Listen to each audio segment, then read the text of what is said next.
64 Bukit Mawar Putih. Revan hanya menatap bangunan di hadapannya ini dengan tatapan yang sulit diartikan.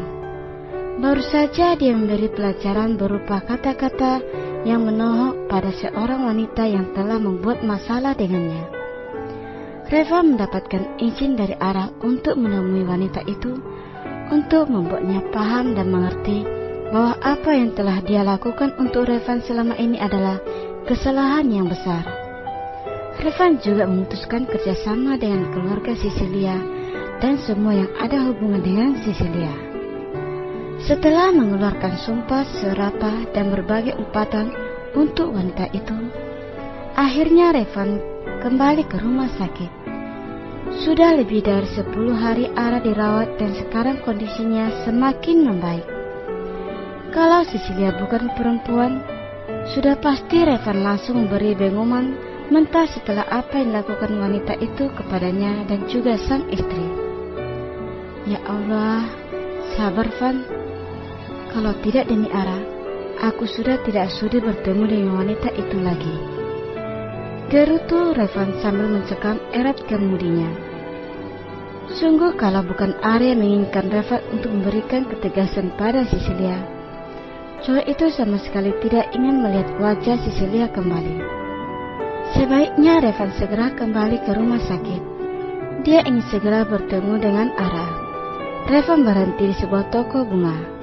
Dia berpikir akan membelikan bunga untuk Ara. Sepertinya kalau diingat-ingat selama ini, Revan belum pernah memberikan bunga untuk Ara. Ternyata dia bukan tipe pria yang romantis. Setidaknya dia pernah memberikan hadiah saat Ara ulang tahun, dan itu lewat jasa online shop. Maklum, jarak terbentang jauh antara benua membuat Revan mau tidak mau, rela dan sangat rela merogoh kocek yang lebih dalam hanya lebih memberikan hadiah untuk Ara. Mau membeli bunga apa, Tuan? Tanya seseorang yang tidak lain adalah penjual bunga setelah melihat Revan turun dari mobilnya. Ya, aku ingin membeli bunga di sini. Bunga yang bagus di toko ini bunga apa? Tanya Revan. Semua bunga yang ada di sini bagus-bagus dan masih fresh semua, Tuan. Anda tinggal memilih bunga apa yang Anda inginkan, ucap penjaga toko bunga yang masih terlihat muda itu. Revan nampak berpikir, bunga apa yang disukai oleh sang istri. Selama ini, dia tidak tahu karena memang Ara terlihat tidak terlalu menyukai bunga. Kalau bunga untuk istri kita yang sedang sakit, sebaiknya bunga apa ya, Nona? Tanya Revan. Wanita itu terlihat berpikir. Sepertinya bunga mawar atau daffodil bagus.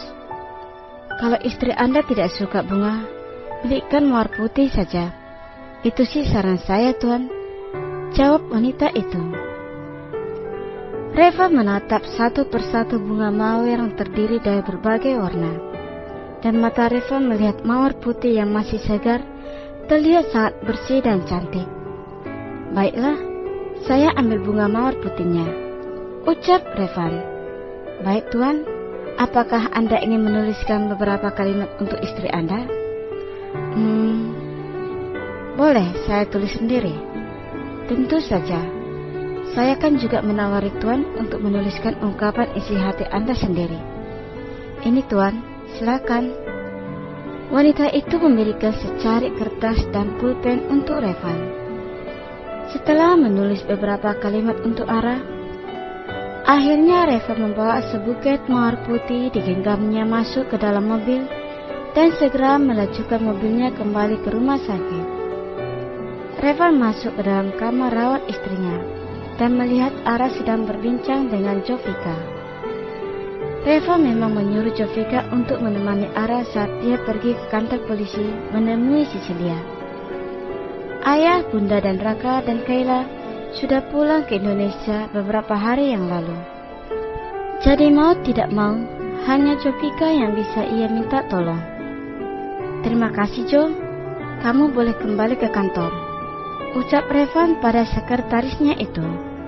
Baik Tuan, Nona Ara, permisi. Pamit Jessica. Sayang, apa kamu suka bunganya? Maaf, aku tidak tahu kamu suka bunga apa. Jadi, aku memilih mawar putih karena netral, ucap Revan terkekeh. Ara mengambil buket bunga itu dan langsung menghirup aroma mawar itu yang masih segar itu. Jujur, sebenarnya aku tidak terlalu suka dengan bunga. Tapi buket ini kulihat, dia berbeda dan aku suka, ucap Ara memeluk buket bunga itu. Reva mendekati istrinya dan memeluknya dari samping. Maaf ya, kalau selama ini aku kurang romantis. Sejak awal aku memang bukan cowok yang baik. Bahkan di saat pernikahan kita sudah terlaksana, aku belum bisa membuatmu bahagia, ucap Reva memberi kecupan cepat di bibir Ara. Jovika masih belum pulang dan dia memutuskan untuk mengintip keadaan di dalam kamar rawat Ara dan berapa yang tersaji di hadapannya.